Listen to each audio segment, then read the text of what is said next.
Hey y'all, welcome to my kitchen. Let's get started on this personal sized lasagna. I'm going to use some Italian sausage and some ground beef, but instead of using lasagna noodles, I'm going to use this wide egg noodles. You guys, try out different things. You never know how it might turn out. And these are like perfect for personal size. Like I said, I'm using it for personal size. So instead of trying to get the noodles to work out or bend how I wanted them to, I said, let me just use these egg noodles. Y'all, try something new. That's what the kitchen is for. It's for you to try new things. So go ahead, make sure you season up your meat really good. As you can see, I showed you guys the seasonings that I use, and you just want to grind that up. Make sure you drain your meat, okay, you guys? I drained my meat, and then I added all of my veggies. Add that cooking. Do y'all see that cooking wine? Add that cooking wine, baby. That right there is what brings the love into this thing.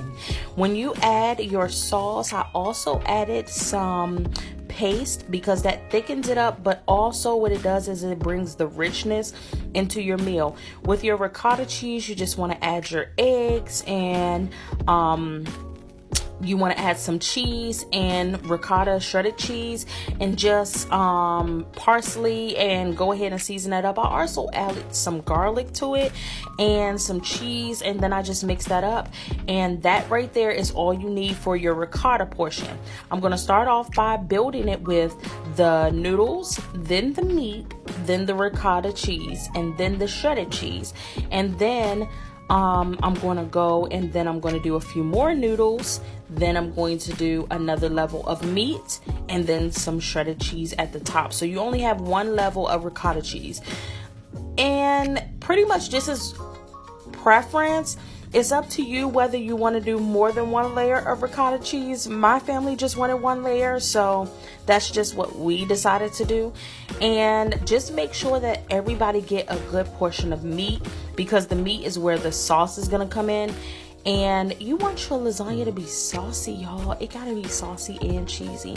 So at this point, all you see is my daughter just sprinkling some parsley on top, because we want it to look cute when it come out. Slide it in the oven, and I put it in the oven for about an hour. And pretty much it's done, but you still want to make sure that it cooks all the way through. Look at that delicious bite. Okay, do you see that bite, y'all? Do you see that bite? That's what you want right there. And as you can see, when you pick it up, you're getting a bite of everything. You're getting the noodles and the meat. Enjoy.